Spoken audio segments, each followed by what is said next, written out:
Hello, everyone, and welcome back to The Rundown. I will be your host today, Craig DeLuz, coming at you from the West Coast, the left coast, behind the Iron Curtain, otherwise known as the Sierras. And today is Monday, Fun Day, Gun Day.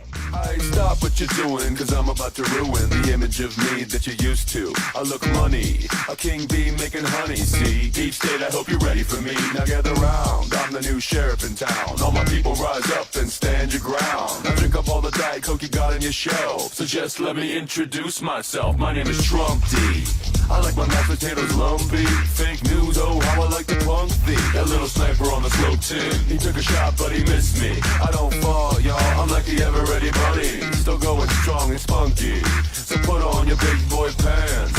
Come on, let's do the dance. The Trumpy dance is your chance to do the Trump. Come on, do the Trumpty Trump. Come on and do the Trumpty Trump.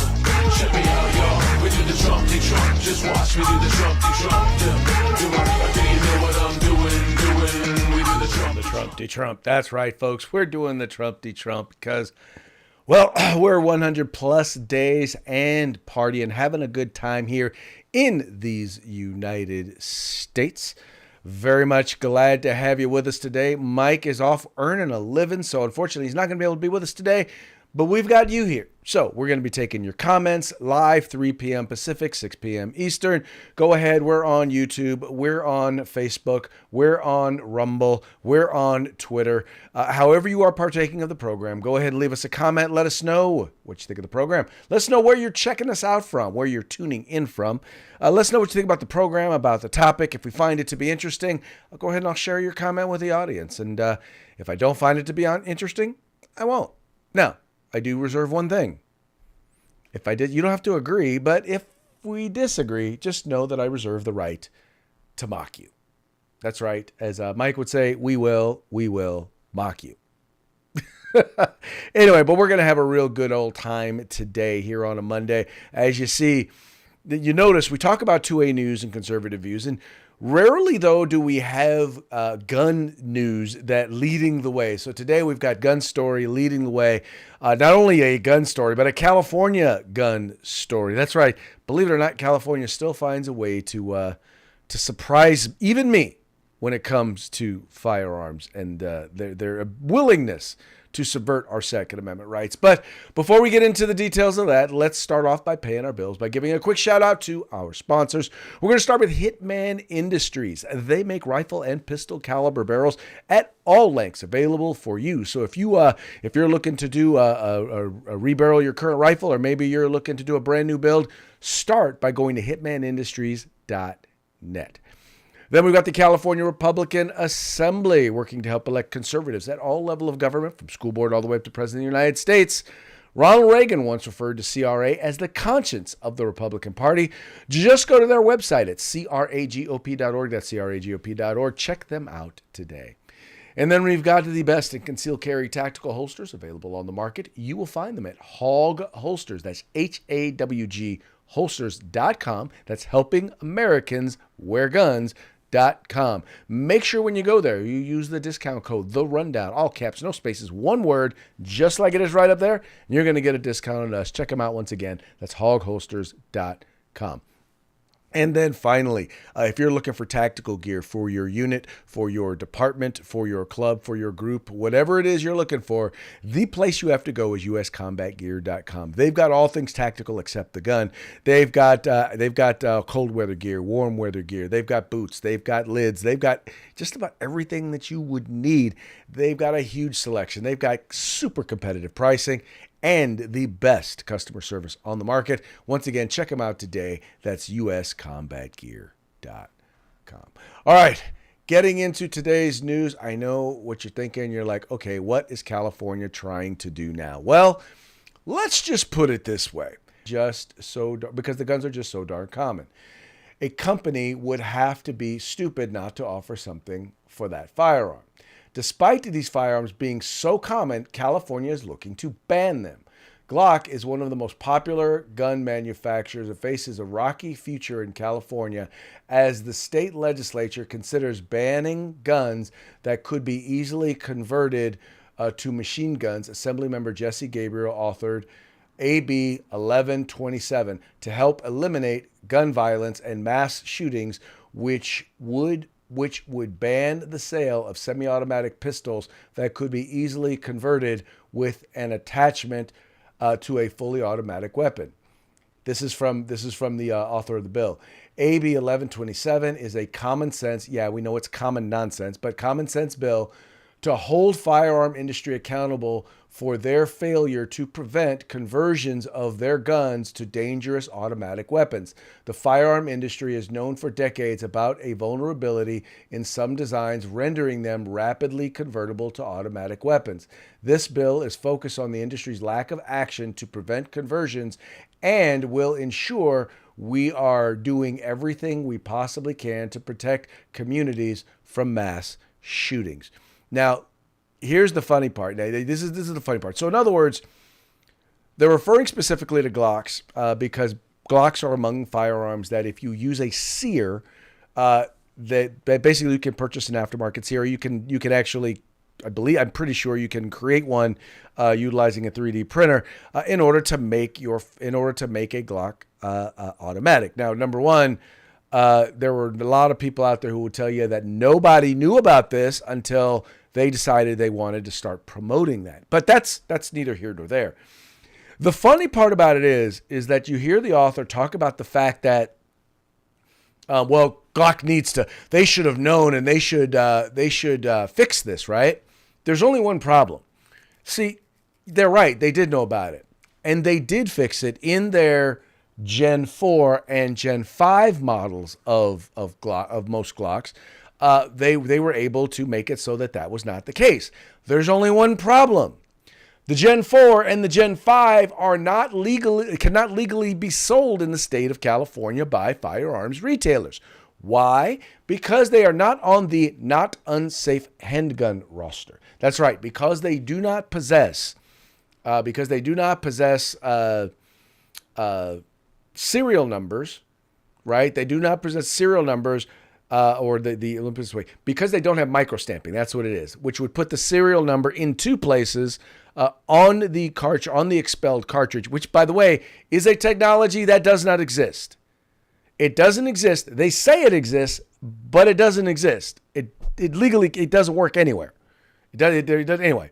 So as a result, you cannot sell those firearms in the state of California. So we're stuck in the state of California with Gen 1 through 3. First firearm I ever purchased was a Gen 1 Glock 17C. My preferred carry firearm is a Gen 3 Glock 30 short frame. But Glock Gen 3 is the best that I can do. It's the highest level. So in other words, while everyone else in the country can, say, for example, purchase flat screen TVs, we here in the state of California would be forced to buy, if I'm using this analogy correctly, tube TVs.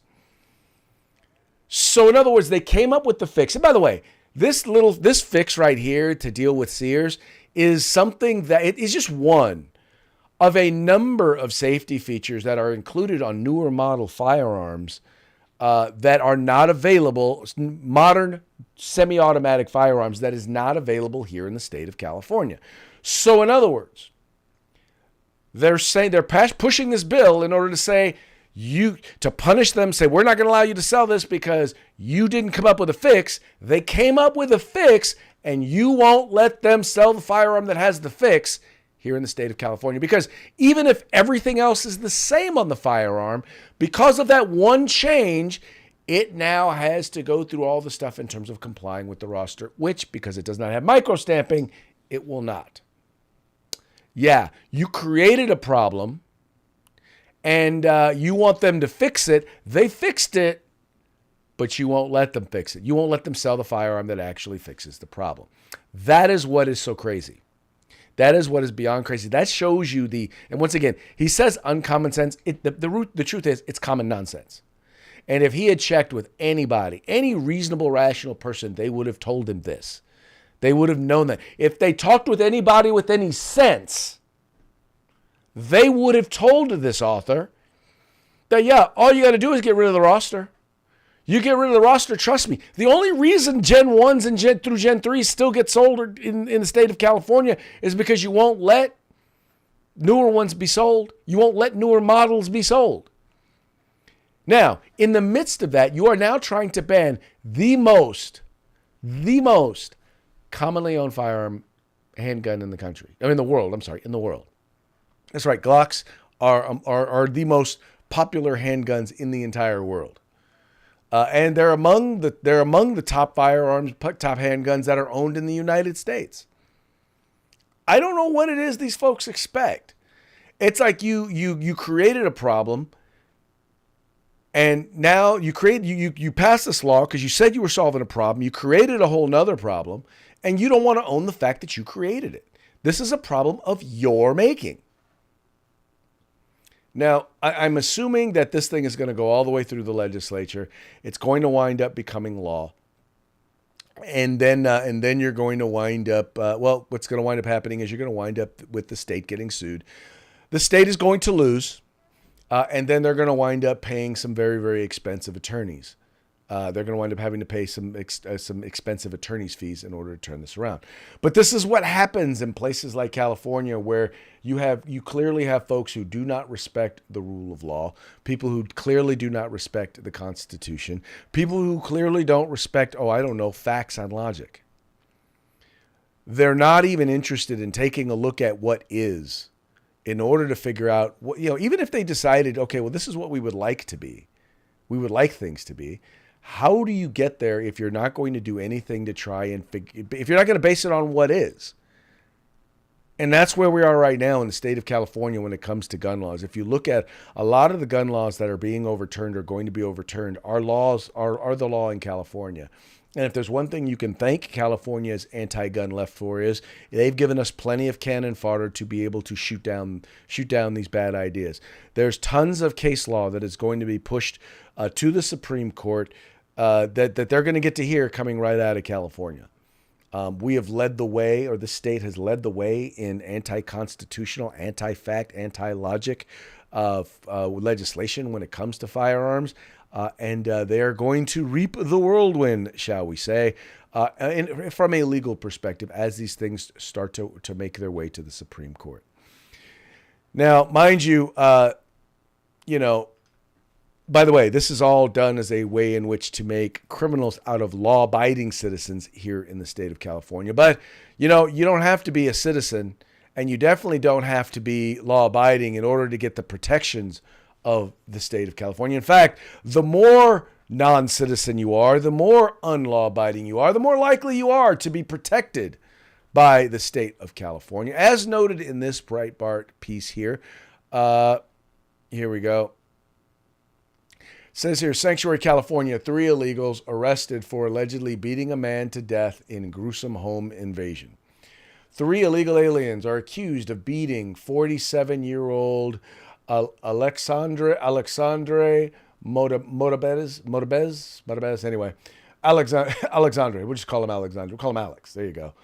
In his own home as they burglarized him and left him for dead in the sanctuary jurisdiction of Los Angeles County. So a sanctuary jurisdiction within a sanctuary jurisdiction. Illegal aliens, Pata, I'm just going to use his first name because Lord knows I cannot pronounce that last name. 38 years old, Zaza, interesting first name, 46 years old, and Besiki, 52 years old, all from Georgia, have been arrested and charged by Los Angeles Police Department in the murder of Alexandre on April 26. According to LAPD, the 3 illegal aliens broke into the home, tied him up, and beat him to death while burglarizing his residence. The trio are also accused of shutting down his home surveillance cameras ahead of the gruesome murder. One of the illegal aliens had overstayed his B-2 tourist visa and was wanted by Immigration and Customs Enforcement, but he was never turned over to agents thanks to California's sanctuary state policy. The other 2 illegal aliens had been apprehended and released at the United States-Mexico border. One of the two was supposed to check in with ICE agents, but never did. Now, one thing that I wanted to make sure to note is, once again, these are folks who are from Georgia, and that is not the state of Georgia. That is well, let's just put it this way. They're not from south of the border. They may have entered through the southern border, but this just goes to show you that the issue of illegal immigration is not one of ethnicity. It's not one of race. It is basically one of well, it's about the law. It's about making sure that we are actually enforcing the law. And by the way, if we were not just letting people in other words, they've been apprehended at the southern border. If we had done the law the way the law is supposed to be done, they would have been deported back to Mexico or out of wherever they came out. But they would not have been allowed to come into the United States while they sought asylum. But under Biden law, they're here. And under California sanctuary status, the ones that we knew were here that should have been turned over to ICE weren't. They should have, and they weren't. And as a result, a man is dead. And I know the people who would argue, there are people who would argue that, well, you know, these migrants, they call them all migrants. Well, they call them all immigrants, but these migrants, they commit crimes at a lower percentage than do citizens. Well, one, I do not know that to be the truth. I know you say that. I haven't seen any data that supports that, but let's say that's true. Let me give you another statistic. 100% of the crimes committed by illegal immigrants would not occur if we were enforcing our immigration laws and these folks weren't just let into the country, or if they overstayed their visa, they were actually deported from the country, if they were sent back to their country of origin. 100%. Dispute that. Because here's what I know. If they're not here, they can't commit the crime against the U.S. citizens or against the people who are here. That I don't know. Maybe that's just a little too common sense for some folks out there, but I think it makes perfect sense to me. Anyway, it's an important one to check. It's important for us to look at, folks. It's important that we start to actually, once again, enforce our laws. And let's start with immigration, because here's the thing. If you're willing to enter the country illegally, what else are you willing to do illegally? And by the way, as President Trump has made it clear, we are not only attracting the best and the brightest from other countries. I'm not saying that some of the best and brightest aren't coming here. I'm saying that they are not the only ones. And especially with our open border policy, is attracting, let's just say, some of the more unsavory folks from other countries, as you can see, as we have already experienced.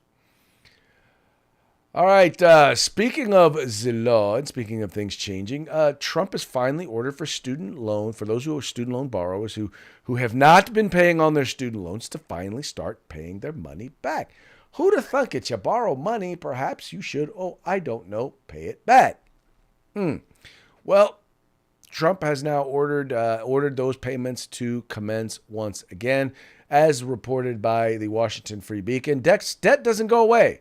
Trump administration starts student loan repayments. In other words, if you want to get rid of that student debt, how about you actually, pay it?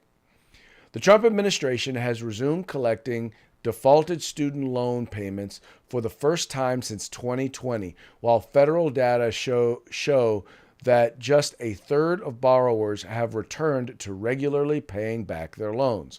Beginning May 5th, the Department of Education will start collecting unpaid debt from around 5 million borrowers by withholding payments in tax refunds, wages, Social Security benefits. The agency first announced the recollection process in an April 21 press conference, warning that student debt has grown to more than $1.6 trillion in the past 5 years. Only a third of the 43 million borrowers have made regular payments on their loans since March 2020. NBC News reported based on Education Department data. Quote, American taxpayers will no longer be forced to serve as collateral for irresponsible student loan policies, Secretary of Education Linda McMahon said in a press release. The move comes after former President Joe Biden repeatedly tried to cancel hundreds of billions in student loan debt through executive action. In 2022, for example, Biden administration announced $400 billion plan to erase up to $20,000 per borrower. The Supreme Court struck it down months later, ruling Biden lacked the authority to implement such widespread debt cancellation without congressional approval. According to April's press release, all borrowers in default will receive emails asking them to make monthly payment, enroll in income-driven repayment plan, or sign up for loan rehabilitation. Borrowers who fail to make payments on time will now see their credit scores go down and, in some cases, their wages automatically garnished, McMahon wrote in the April op-ed in the Wall Street Journal. Now, I think that this is a vital move that the president is engaging in because, I know people who received debt forgiveness. First of all, I don't know anybody who was like, went to one of these, trade schools and basically were defrauded by some of these trade schools and they didn't lead to jobs or anything like that. They guaranteed them they would help them to find a job. I don't know anybody in that group, and I'm not saying they don't exist. I'm saying I don't know anybody in that group of folks who got debt forgiveness. I'll tell you people I do know who got debt forgiveness. I know people who went to get master's degrees, doctorate degrees, people who went to law school, people who went to medical school, people who are making bank, people who are making well more than six figures, people who fall in the top 5%, if not 2% of income earners. I know several of them who've received several $100,000 each in debt forgiveness. Meaning the people who decided to not go to grad school because they felt like it was too expensive and they didn't want to have to pay back a bunch of debt, right? This guy right here is an example of one of them. But you've got people who did decide to go back and get their master's degrees and get their doctorate degrees, and in some cases in very, very useless endeavors. And they're now making a grip. And they've had hundreds of thousands of dollars in debt just not canceled. Calling it canceled is wrong because someone is going to pay that debt. And that's going to be the American taxpayers. And what's funny is I hear all of this talk about Trump not listening to the courts. Yet at the same time, Joe Biden flat out ignored the Supreme Court when they said that he doesn't have authority to do this, and he started canceling debt anyway. He flat out ignored them. So, yeah, no, I'm sorry. I get it. Some of these folks were teenagers when they decided to go get the student loan debt. I know that when I was deciding whether or not I was going to do student loan debt, I went into a major where I figured I'd be able to make enough money to pay back my student loans, and I did. Now, at the time that I went to school, was there any way that I ever thought as a black studies major or as a sociology major that I would have ever been able to make my money back? Probably not. So why would you? It's just a common sense. Why are we not teaching young people, look, if you're going to go get student loan debt, why not get it for a degree that you know is going to pay back? One of the reasons why now, at my age, I've decided I'm not going to go to grad school. I could still go to grad school, but I'm not going to amass hundreds of thousands of dollars in debt, even to get a degree that would pay me more money for the work that I do. My problem is that I'm a little closer to the end of my career than I am to the beginning of my career, where I would be using this degree. So it makes no sense. It makes no financial sense for me to go and spend hundreds of thousands of dollars, or even, quite frankly, significant high tens of thousands of dollars for a degree that is not going to earn me, that's not going to bring back the financial return. And that's really what it comes down to is that return on investment. What's frustrating with a lot of these folks who want their student loan debt forgiven, some of them I know are like, well, if they get their student loan debt forgiven, they're going to go back and they're going to get another degree. They're going to borrow more money to try and get another degree. How dumb is that? It's like you just got bailed out and now you're talking about going and getting more debt? Well, I guess in their eyes, if they're going to be bailed out, why not? If they're going to be rewarded for being financially irresponsible, meaning they're going to have their debt forgiven and they're basically going to wind up with an inexpensive graduate degree or whatever they're going to get, whatever degree they're going to get with it, why not? Why not be irresponsible if there's evidence that you will be rewarded for your irresponsibility? I don't know. Anyway, I'm glad to see that he's doing this. I'm hoping that for those who are behind or in default, I'm hoping that there'll be some renegotiation to allow them to at least get to the point where they can start to make payments. Now, and I'll tell you, I know that when I was taking out student loans, I know that they were somewhere around 1 or 2%. They were very, very low interest. Anytime someone tried to come and say, hey, why don't you consolidate all your loans at 8%? Well, maybe it was because I was a finance major, but maybe I knew that 8% or 10% was higher than 2%. And why would I do that? Because that's just dumb. Why would I pay 4 or 5 times more in interest just so that I have one payment? For those of you who make minimum payments on your loans, you're probably the same people who make minimum payments on your credit card, and you wonder why the balance barely goes down. Let me tell you something. I'm just going to be real with you. Debt is not your friend. Debt is a tool. It is something that you can use to pay for something that is expensive and reap the benefits of that thing now, right? But in the end, going into debt you're basically going into debt for a lifestyle you haven't earned yet. Now, if you're going to go into debt, you need to have a plan to get out of debt as quickly as possible. If you're going to take out those student loans, make sure you're doing it with the idea that you're going to be getting a job in a field that is going to pay you enough money where you can actually afford to live, do whatever you need to do and pay them back relatively quickly. If you can't do that, don't take out the loans. Because I'll tell you what, here's the other thing. Let me tell you what else about student loan debt. Student loans, excessive student loans is what has pushed the cost of higher education and made it so expensive. Because now they can charge whatever they want to charge because there's a way in which you can pay for it. And that's really what a lot of it comes down to do. It's kind of reminds me of like leases, right? Car leases. The reason why they came up with the car lease is so that they could sell the same car twice. The first time they sell it, it's really crazy expensive, right? And you get to borrow that car, lease that car for a short period of time, and you're mandated to take care of it.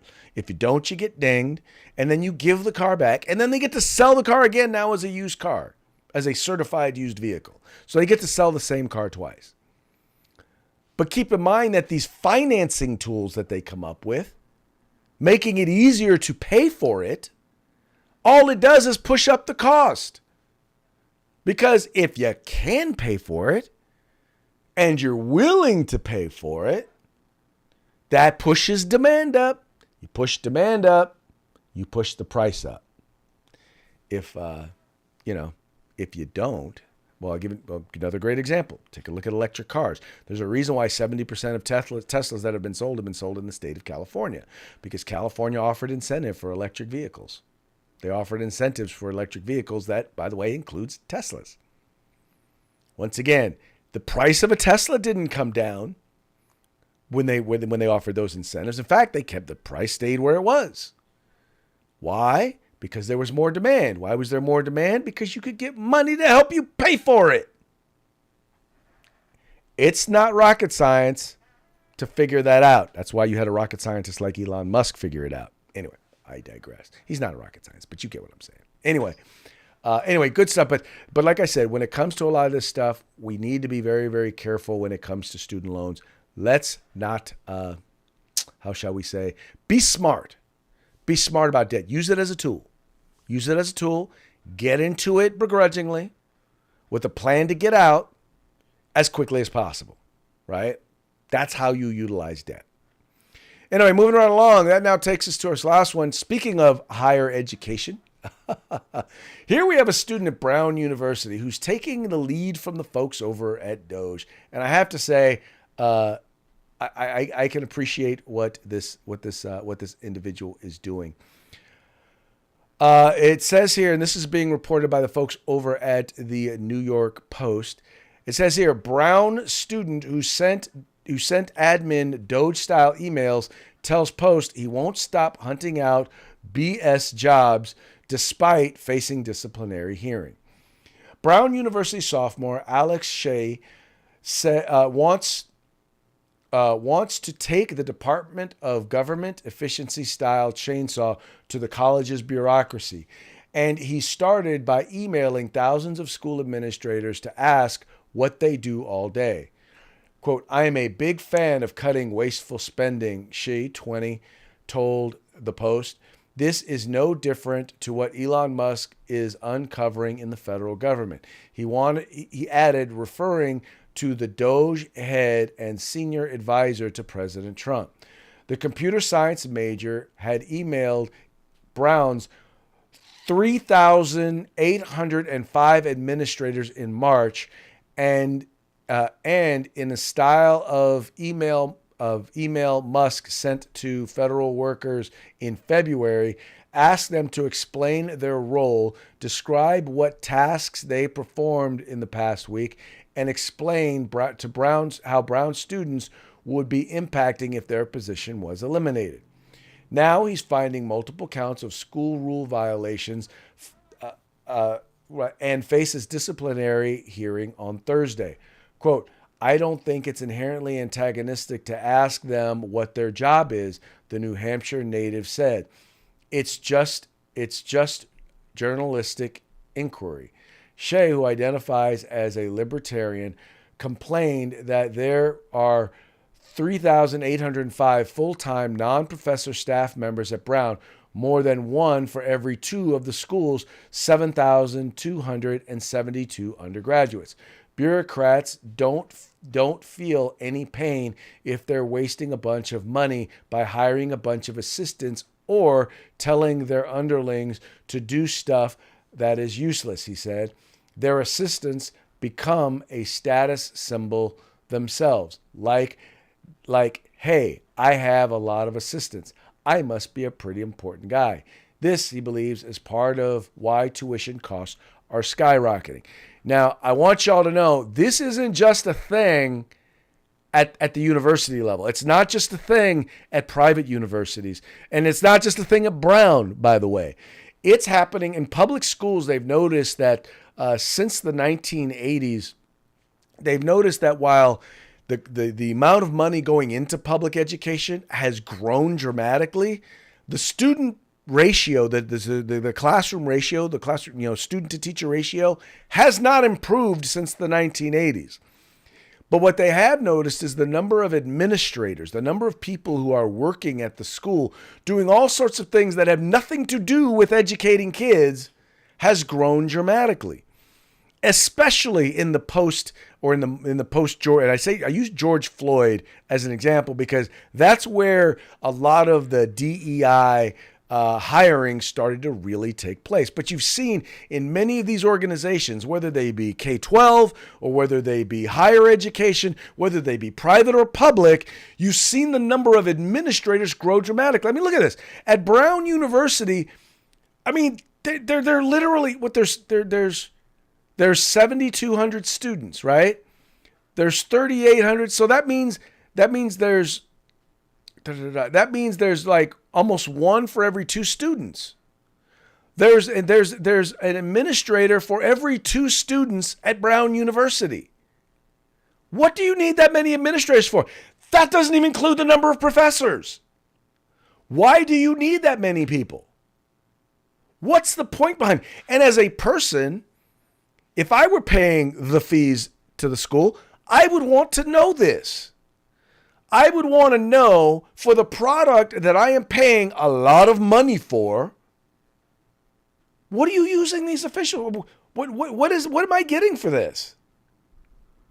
Maybe if you got rid of some of these administrators, you could reduce the cost that you are charging the students. How about that? How about we consider that?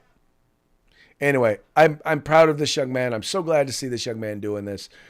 We need more folks who are willing to do this. And once again, he's libertarian-minded. I always say the problem with most libertarians when it comes to actually voting, they seem to gravitate towards electing or nominating batshit crazy candidates. I don't know why. But I don't mind libertarian-minded folks. I always though also draw a distinction between libertarian-minded and libertarian-minded. In some cases, they're just, they're Republicans who, or they want to be Republicans, except they don't like social issues. They're just liberal. They're liberals on social issues. They may be conservative, but they're liberal on social issues, which means they're really not conservative, but they're not libertarian either. Anyway. All right, folks, this now brings us to our parting shots. Parting shots are brought to you by Hog Holsters. Just go to hogholsters.com. Use the discount code The Rundown, all caps, no spaces. Get your Hog Holster today. I almost forgot. Today is a very, very special day. Today is Cinco de Mayo, or shall I call it Cinco de Maga. That's right. Happy Cinco de Maga. As you know, President Trump is very, very popular amongst Latino,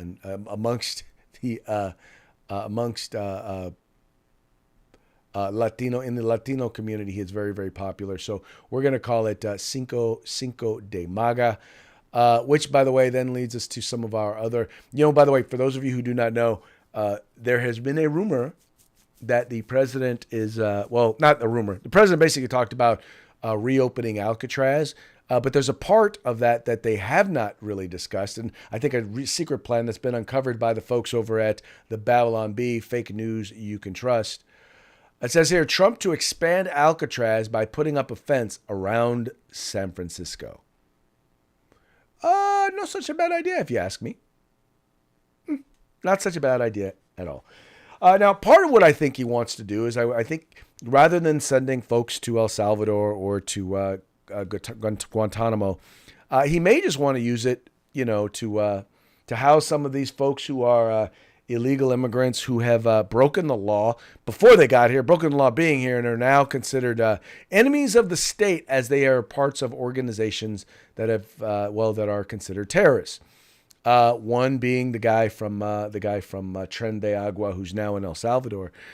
But Democrats are fighting back. They're fighting back because, they're defending this dude, Abrego Garcia. In fact, they've decided that they're going to change the Statue of Liberty.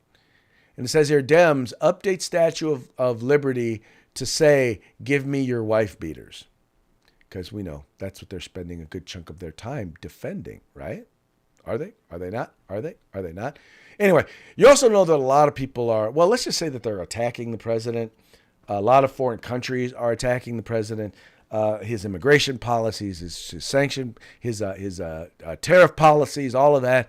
And I think Dave Chappelle probably worded it best in terms of what Trump's response would be. This would be kind of how shall we say, what's the word I'm looking for? This would be kind of a summation. Now, I will warn you now, for those of you who are listening, this is not family friendly, but it is funny. So I'm gonna go ahead and share it. Problem with that? You know what you should do? You should sanction me. Sanction me with your army. Oh, wait a minute.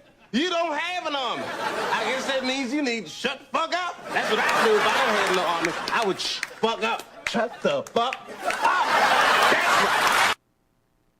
That's right. Yeah.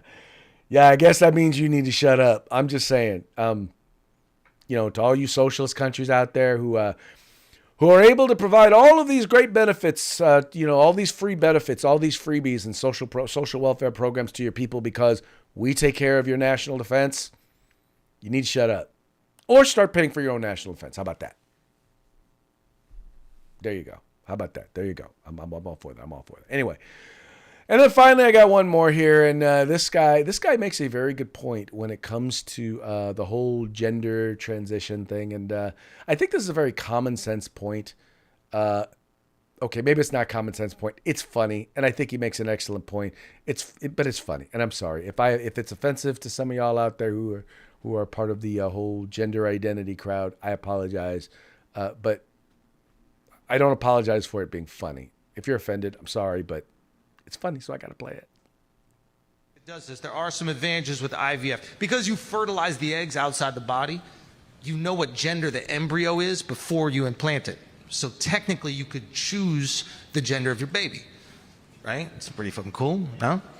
I told my wife, I was like, listen, if you want to choose the gender, we can choose the gender, okay? I'm just letting you know now, whatever gender we choose is going to stay that one. Yeah. They're not coming back here 15 years later. I identify as, I got paperwork. I don't give a fuck. I spent 30 grand on a boy. I'm getting a fucking boy, okay?